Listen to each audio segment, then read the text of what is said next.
우리 한번 좌우에 계신 분들하고 항상 기뻐하세요 이렇게 한번 인사할까요? 항상 기뻐하세요. 네.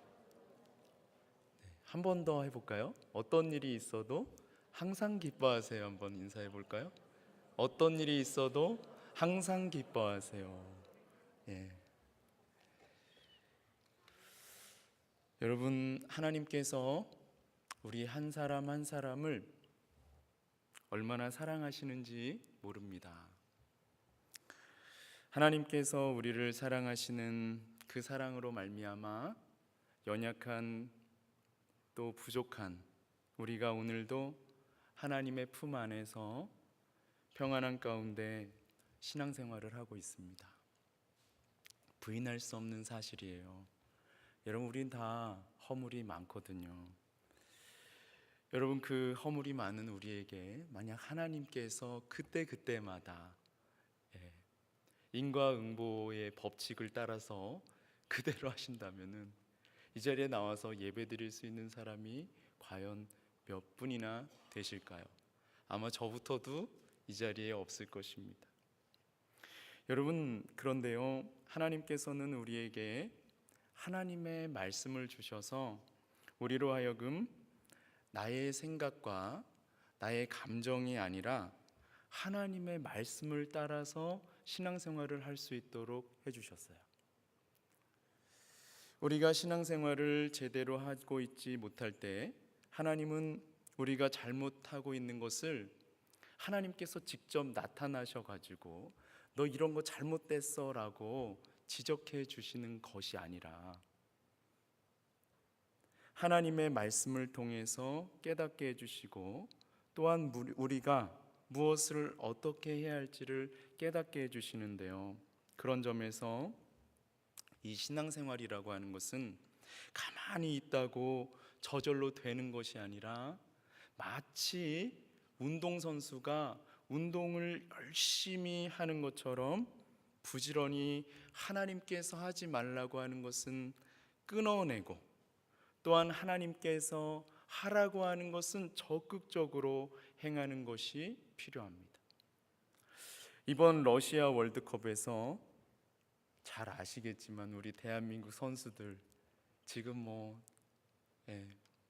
근데 또 한편으로 생각하면 참 그래요. 스포츠가 뭐 그렇게 대단한 거라고 막 그냥 거기에 막 죽을 상이 다 돼가지고 그러는지 죄송합니다. 여기 축구를 중요하게 생각하시는 분들이 있을지도 모르는데 제가 또 이렇게 말씀드려서 죄송하지만 어쨌든 이 대한민국 선수들이 지금 강팀 스웨덴과 멕시코를 상대로 정말 잘 싸웠음에도 불구하고 2패를 기록하고 말았죠. 2패. 제가 알기로는 내일 밤 11시에 디펜딩 챔피언인 독일과 마지막 최후의 일전을 앞두고 있는데 2점 이상으로 저희가 이기고 그 다음에 멕시코가 스웨덴을 이겨주면은 우리가 16강을 넘어갈 수 있다는 그런 1%의 희망이 있다는 얘기를 들었습니다. 어쨌든 여러분 우리 대한민국 팀이 이 스웨덴하고 멕시코하고 싸우면서 모두 다 한 점 차이로 졌어요. 그죠? 그리고 그 경기마다 페널티킥이 한 번씩 또 있었습니다. 그러니까 사실 정말로 아쉬움이 큰 거죠. 그런데 만약 우리의 신앙생활이 이와 같은 결과를 낳는다고 하면 여러분은 어떠시겠어요?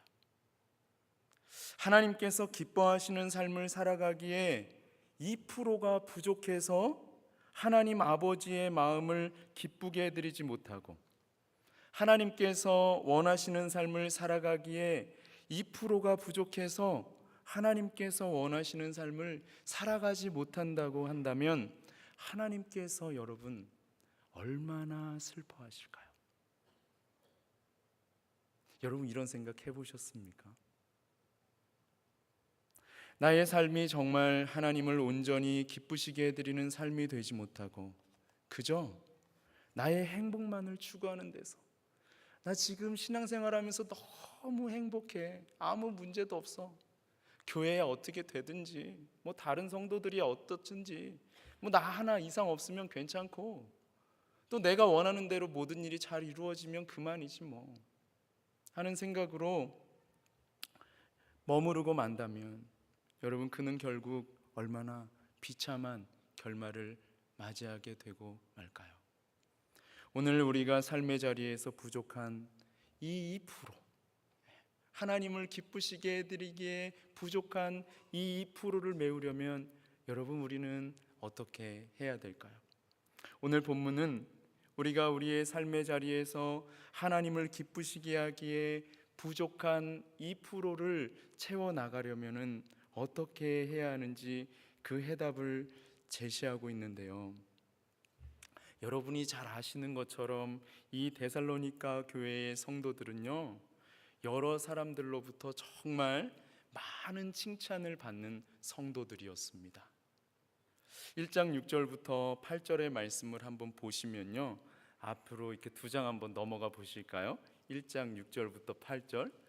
장난이 아니에요. 이 데살로니가 교회의 성도들의 신앙이 장난이 아닙니다.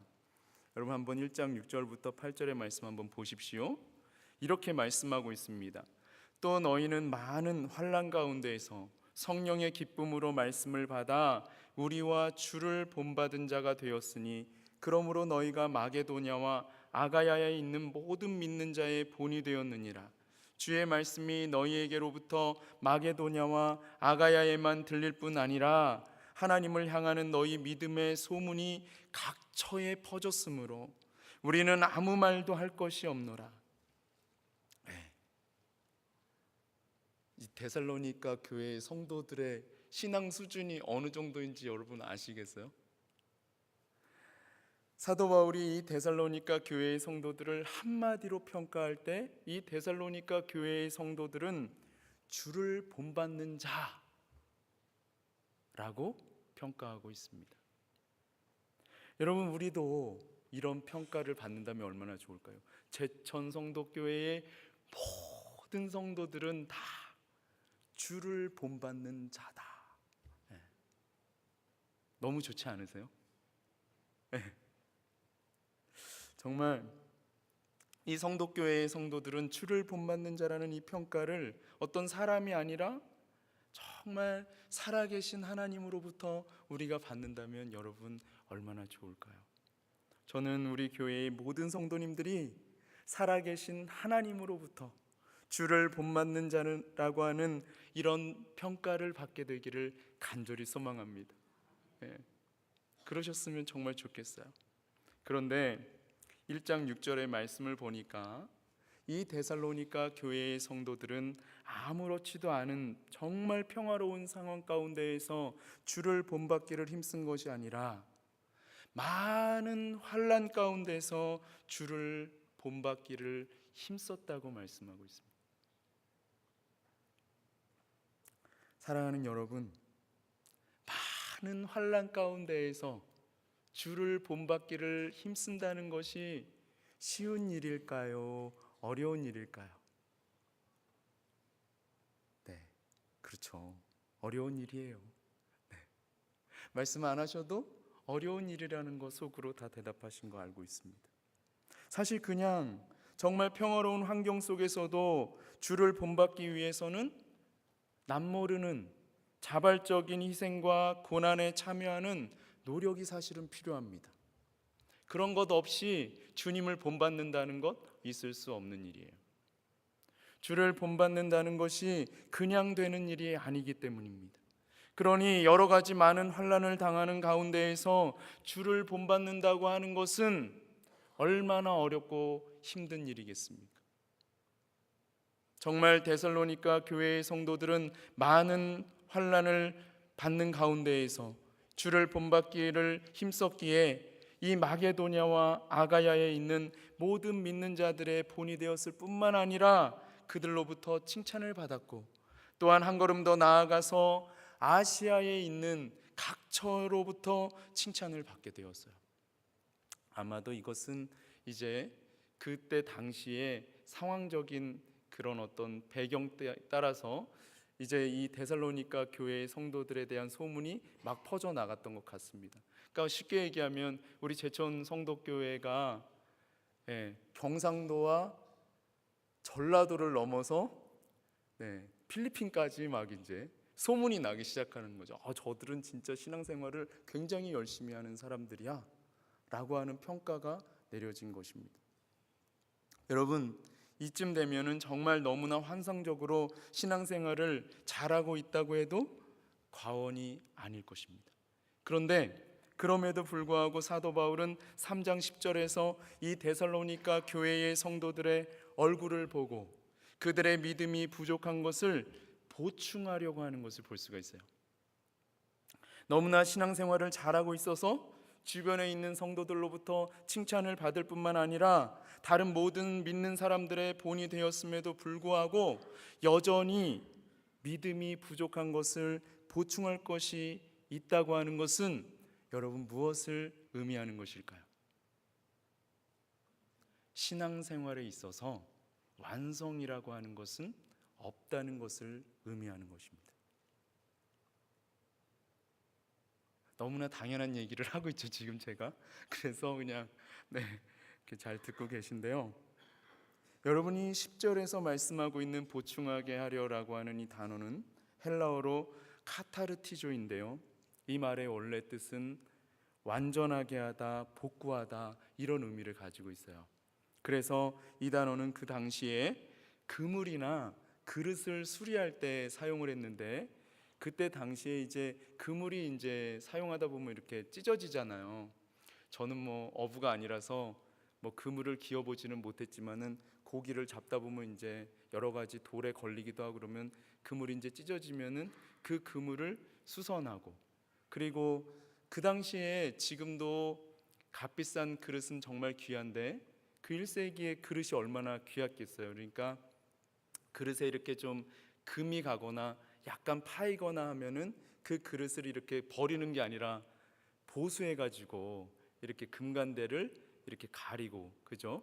그리고 또 약간 떨어져 나간 데 이렇게 보충을 해 가지고 그 그릇을 다시 사용했는데, 그때 사용했던 단어가 바로 이 보충하게 하여라는 단어라고 하는 것입니다.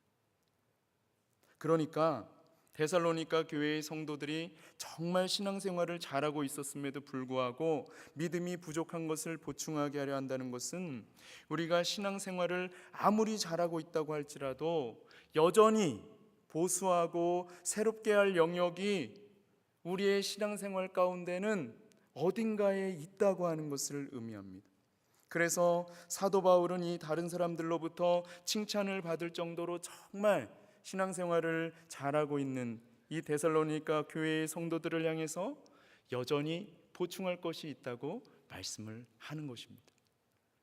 사랑하는 여러분, 여러분은 어떤 면에서 여러분의 신앙을 보충해 나가는 것이 필요할까요?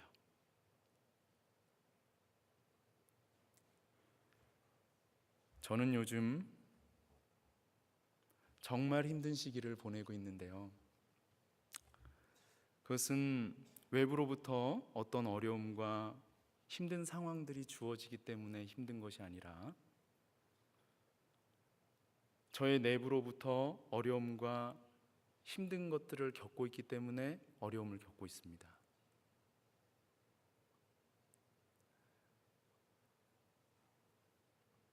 사실 저에게 외적인 상황은요, 언제나 늘 항상 힘들었어요. 그렇기 때문에 외적인 힘듦은 사실 뭐 별로 그렇게 대단한 것이 아닙니다. 그런데 이 내적으로부터 일어나는 어려움과 힘든 상황을 겪게 되는 것은 항상 있는 일이 아니기에 저는 요즘에 정말 견디기가 많이 어려운 상황 가운데 있습니다. 저의 내면은요, 하나님의 다스리심을 거부하는 마음이 싹트고 있어요. 그리고 외적으로는 하나님께서 원하시지 않는 죄를 짓고자 하는 마음이 일어나고 있습니다. 하나님께서 원하시는 것을 행하기 위해서 정말 힘을 다해서 노력하고 주어진 시간들을 아낌없이 사용해도 부족할 판에 내부에서는 하나님의 다스리심을 거부하는 마음이 싹트고 있고, 외적으로는 하나님께서 원하시지 않는 죄를 짓고자 하는 것이 있으니 정말 힘든 시간을 보내고 있지 않겠습니까? 여러분, 저에게는 지금 믿음이 부족한 것을 보충하는 것이 필요한데요. 여러분, 우리가 있잖아요. 몸에 어떤 영양이 부족하잖아요. 예를 들어서 골다공증, 칼슘이 부족하다, 난리 납니다. 막 병원 찾아가가지고 막 부족한 그거 막 돈 막 그죠 많이 주고 그거 맞고 막 뭐 또 비타민 D가 부족하다 그럼 또 병원 가가지고 막 그거 맞으시고, 또 몸에 뭐가 좋다더라 그럼 또 그거 찾아가지고 막 열심히 먹는데요. 여러분, 정작 우리의 영혼에 무엇인가 지금 부족한 것이 있을 때, 여러분 그때는 어떻게 하고 계십니까?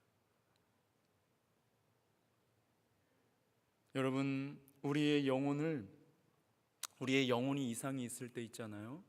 이것을 그냥 그대로 방치를 하면은 결국에는요, 이 영혼이 파멸의 길로 나아가는 것을 볼 수가 있습니다. 예배를 드린다고 해서 이 영혼이 그대로 있는 게 아니에요. 여러분, 예배를 드리는데도 내가 지금 하나님의 말씀이 내 두 귀에 들리지 않는 가운데 있다면은 굉장히 심각한 상태에 있다는 것을 여러분이 아셔야 돼요. 목사님이 설교를 못하니까 그렇죠? 아니에요.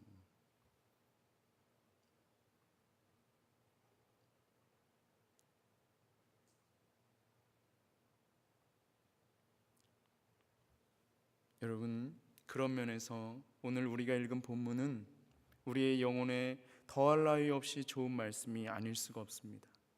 이 말씀을 대하면서 저는 내 주변에 있는 누군가 다른 사람을 생각하지 않으셨으면 좋겠어요. 또한 동시에 이 말씀을 대하면서 환난 가운데에서도 주님을 본받기를 힘썼던 이 데살로니가 교회의 성도들을 한번 생각해 보시면 좋겠습니다. 환난 가운데에서도 주님을 본받기를 힘썼던 이 데살로니가 교회의 성도들에게 이 말씀이 필요했다면 오늘 나에게 이 말씀은 얼마나 더 필요할까? 이것을 생각하시면서 이 말씀을 대하셨으면 좋겠는데요. 사랑하는 여러분, 정말 이 말씀이 오늘 나에게 꼭 필요한 말씀이라는 심정으로 이 말씀을 대하실 수 있을까요? 바라옵기는 정말 성령님께서 여러분의 마음을 그렇게 인도해 주시기를 원합니다. 오늘 본문의 말씀을 묵상하면서 제 마음에 가장 선명하게 다가왔던 말씀은 먼저 22절의 말씀이었어요. 사랑하는 여러분, 우리 다 함께 22절을 오늘 나에게 주시는 말씀으로 믿으면서 한번 큰 목소리로 같이 한번 읽어볼까요? 시작. 악은 어떤 모양이라도 버리라. 아멘. 저는 이 말씀을 개인적으로 묵상을 하면서 이 말씀 앞에 제 이름을 넣어서 읽어보았습니다. 상명아, 악은 어떤 모양이라도 버려라. 아멘. 이 말씀을 한편으로 생각하면은 정말 그냥 평범하게 읽고 지나갈 수 있는 말씀일 수 있는데요, 악의 유혹을 받고 있는 자에게는 이 말씀이 그냥 평범하게 읽고 지나갈 수 없는 말씀이에요. 제가 지금 계속해서 저를 가리키고 있네요. 저는 성령께서 저를 너무나 사랑하셔서 이 말씀을 탁 걸리게 만드시는 거예요. 너 지금 조심해야 돼. 너 네가 생각하는 대로 가면 안 돼.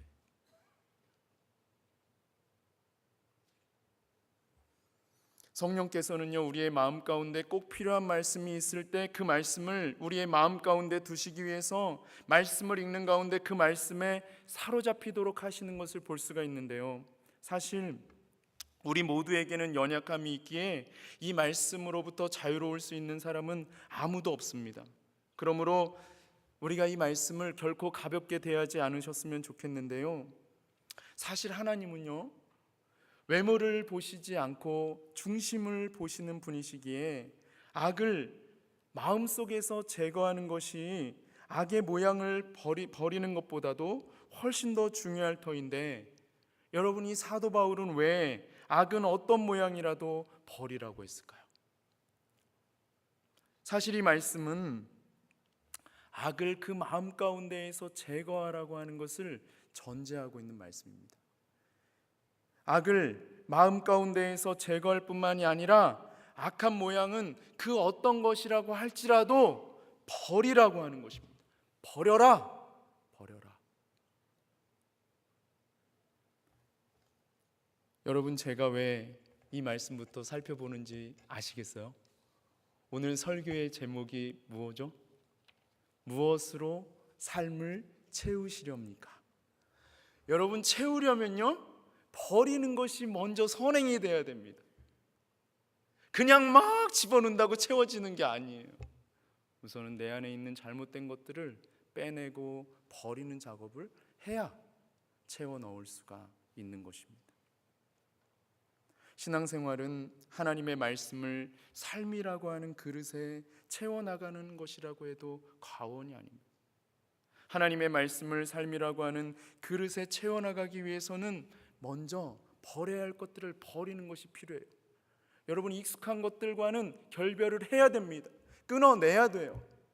그러지 않고서는 새로운 것을, 하나님이 주시는 것들을 채워 넣을 수가 없습니다. 여러분, 버려야 할 것들을 버리되 이 사도 바울은 악한 것을 마음에서 제거할 뿐만이 아니라 그 모양까지도 완전히 버리라고 하는 것입니다. 그래서 저를 비롯한 여러분 모두가 각자의 삶 속에 있는, 혹은 지금 내 마음 가운데 있는 악을 마음속에서 완전히 제거할 뿐만이 아니라 악한 것은 모든 모양이라도 제거하는 은혜가 있기를 간절히 소망합니다. 그럼 이제 우리의 신앙생활 가운데 여러분, 무엇을 채워 넣어야 할까요?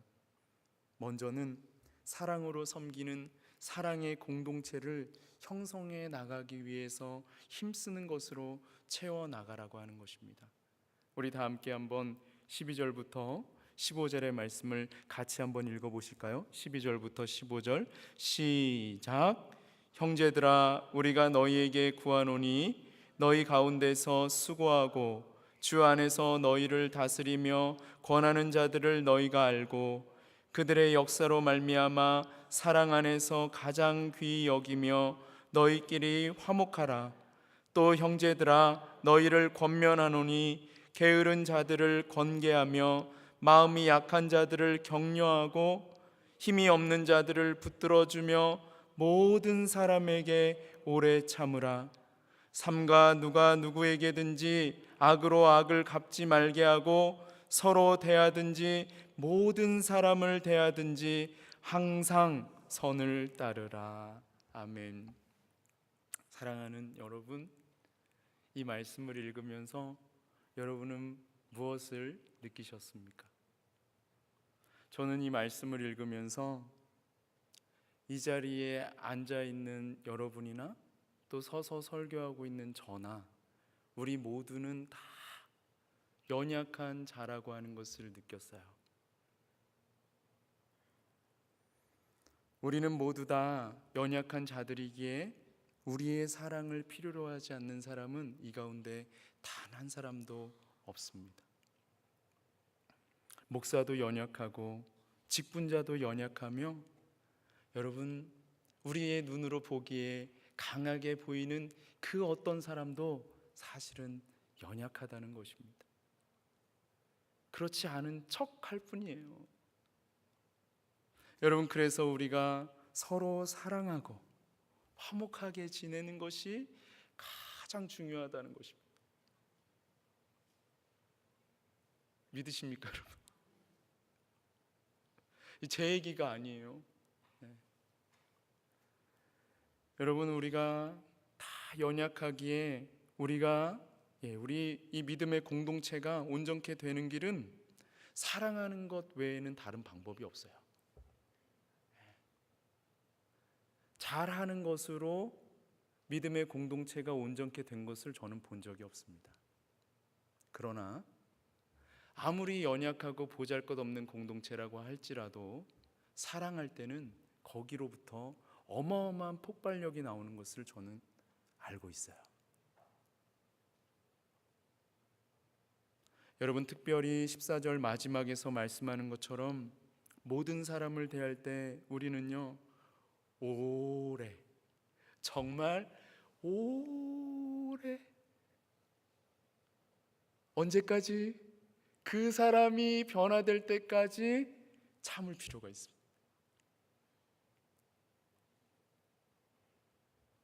여러분, 왜 우리가 모든 사람을 대할 때 정말 속이 터지겠고 진짜 확 그냥 한 대 쥐어받고 싶고 그냥. 저는 집에서 많이 하거든요. 우리 애들한테 그냥 팍팍 그냥 소리 콱콱 지르고 그냥. 그래서 애들 다 망가뜨리는 거죠 뭐.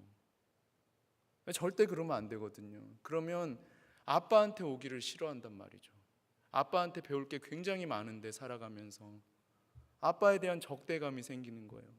여러분 어떠세요? 교회에서 신앙생활 하면서 참기 어려운 성도를 오래, 정말 오래 그가 변화될 때까지 참고 기다려 주십니까? 아니면 난 3-4번이야, 한 번, 2번, 3번 일로 와 이씨 그냥 해가지고 그냥 치고받고 그냥.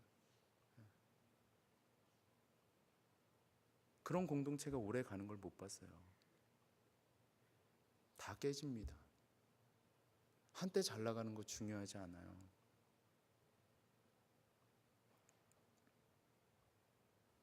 여러분, 우리가 모든 사람을 대할 때 정말 오래 참아야 하는 이유는요, 주님께서도 우리를 참으시되 우리가 변해될 때까지 오래 참으셨기 때문이에요. 여러분, 어쩌면요 지금 이 자리에 와서 앉아 계시기는 하지만 주님께서는 여전히 지금도, 미안한 말씀이지만 이 자리에 앉아 계신 저와 여러분을 참고 계시는지도 몰라요. 언제 한번 주님께 물어보기라도 하셨습니까? 그냥 우리가 확신하잖아요. 주님은 날 사랑하시고 나는 주님 마음에 쏙 들고 막 아무 문제 없고 나에게는 막. 그렇지 않을 수 있다는 것입니다. 사랑하는 여러분, 우리가 서로를 귀히 여기며 보듬고 사랑하되 특별히 연약한 자들을 더욱 귀히 여기며 보듬고 사랑할 때 어떤 일이 일어나느냐? 마귀가요 전혀 힘을 쓰지 못합니다. 여러분, 이렇게 마귀가 전혀 힘을 쓰지 못할 때 그 공동체는요 하나님께서 기뻐하시는 일을 정말 온전히 감당하는 걸 볼 수가 있어요. 제가 이게 너무나 중요해서 한 번 더 말씀을 드려요.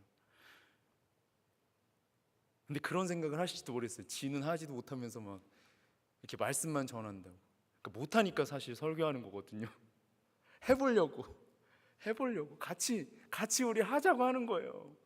설교가 다른 것이 아닙니다. 같이 한번 해보자고 하는 거예요. 그러니까 몸부림친다고 생각하시고 들어주시면 좋겠어요. 정말 사랑하는 여러분, 우리가 서로를 귀히 여기며 보듬고 사랑하되 특별히 연약한 자들을 더욱 귀히 여기며 보듬고 사랑할 때 마귀는요 전혀 힘을 쓰지 못하게 됩니다.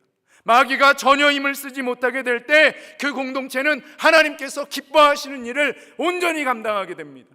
믿으십니까 여러분? 저는 우리 한 사람 한 사람이 서로를 귀히 여기고 사랑하는 은혜가 우리 공동체 가운데 임하게 되기를 간절히 소망합니다.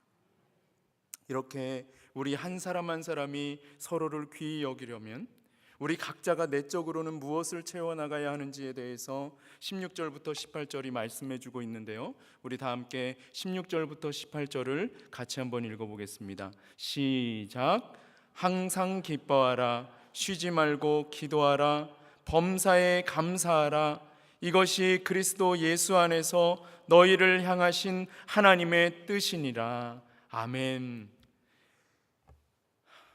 너무나 좋은 말씀이에요, 그죠? 우리 다 외우고 있는 말. 항상 기뻐하라, 쉬지 말고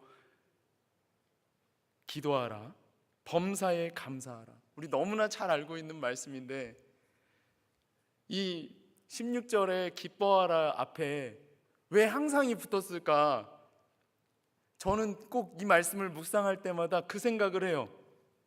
그리고 항상이라는 말이 붙어 있어서 어떤 때는 정말 이거는 그냥 말뿐인 거지, 그냥 말로만 해놓은 거지 뭐, 이렇게 생각할 때도 솔직히 있습니다.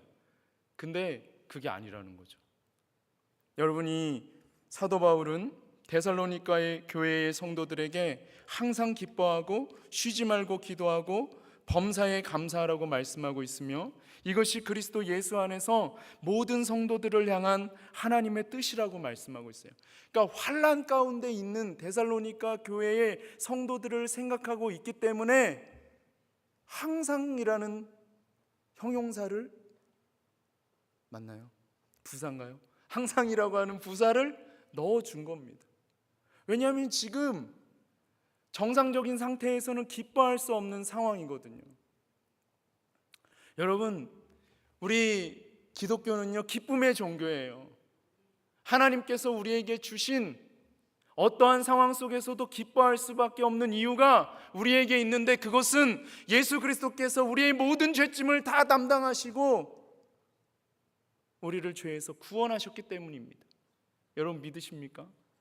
제가요, 성경을 읽다가 놀라는 구석이 있는데요, 어떤 말씀들을 읽다가 놀라냐면은, 사도 바울이 정말 강한 환난을 당할 때 막 도망치고 있어요. 막 사도 바울이 말씀을 읽다 보면 사도 바울이요, 막 무조건 앞으로 나간 거 아닙니다. 예수님도 무조건 앞으로 나가지 않았어요. 대적자들이 나타날 때 때로는 도망을 치는데요, 그 도망치는 순간에 기뻐하더라는 것입니다. 그것은 주님이 주시는 기쁨이 아니면 기뻐할 수가 없는 거예요. 제가 정말 바라옵기는 이 자리에 앉아 계신 우리 모든 성도님들이 주님이 주시는 기쁨이 충만하기를 간절히 소망합니다. 이 외적인 환경에 의해서 주어지는 기쁨은요, 잠깐입니다. 차를 바꾸면 한 6개월 간다고 그래요. 새 집으로 이사 가면 한 1년 간다고 합니다. 그 다음부터는 청소하느라고 죽어난대요. 외적인 환경에 의해서 주어지는 기쁨은 그것이 바뀌면 바로 사라지는 것입니다. 그러나 주님이 우리에게 주시는 기쁨은 외적인 환경이 변한다고 할지라도 변하지 않는 거예요. 그러므로 주님이 주시는 기쁨을 소유하게 되시는 저와 여러분이 되시기를 간절히 소망합니다. 여러분, 정말 하나님께서 우리에게 주시는 그 기쁨이 임하게 되면은요, 우리의 삶의 자리 가운데 여러 가지 어렵고 힘든 일이 이렇게 있다고 할지라도 정말 하나님께서 주시는 그 기쁨으로 말미암아 어느 순간에 그 힘들고 어려웠던 마음들이 다 사라지고 마음이 그냥 기쁨으로 그냥 충만해지면서 얼굴이 그냥 싱글벙글하면서 약간 이제 그 기쁨이 너무 충만하면요, 약간 이제 정신 나간 사람처럼 보일 때가 있어요. 근데 사실은 이제 과학적으로 검증이 된 게 그때 우리 몸에서 항암 물질들이 막 나온대잖아요. 기죠? 다 알고 계시니까 별로 반응이 없으신데, 하나님이 주시는 기쁨이란 그런 거예요. 모든 어두움을 물러가게 하는 것입니다.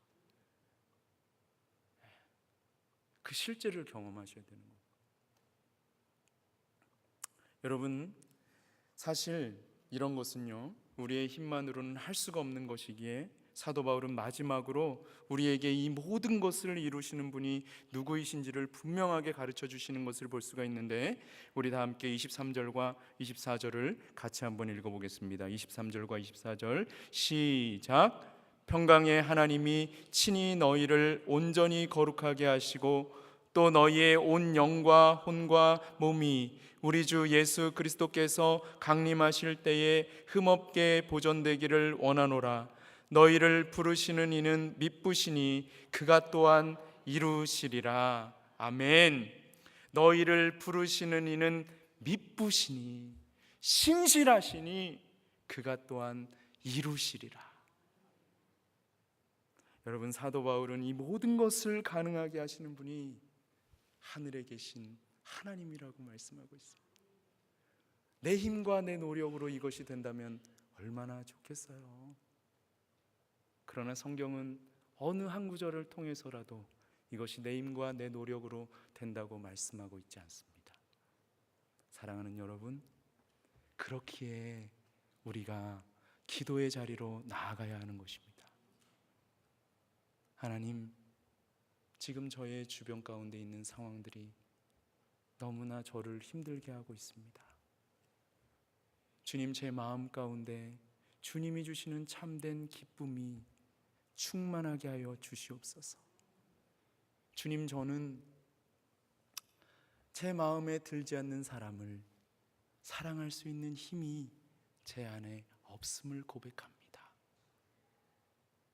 주님, 저를 불쌍히 여겨주셔서 주님이 저를 불쌍히 여겨주셨던 것처럼 제 마음에 들지 않는 그 사람을 품고 품으며 변화될 때까지 품을 수 있는 마음을 저의 마음 가운데 허락하여 주셔서 제가 가식적으로 그 사람을 사랑하는 척 하는 것이 아니라 주님이 주시는 그 마음으로 정말 사랑할 수 있도록 은혜를 베풀어 주옵소서. 여러분, 우리가 이렇게 기도하고 나아가면은 하나님이 깜짝 놀라셔가지고 구하지 않은 것은 그냥 덤으로 주세요. 저는 뻥 안 칩니다. 진짜예요. 여러분, 이렇게 기도하며 나아가시지 않으시겠습니까? 우리 다 함께 기도드리겠습니다.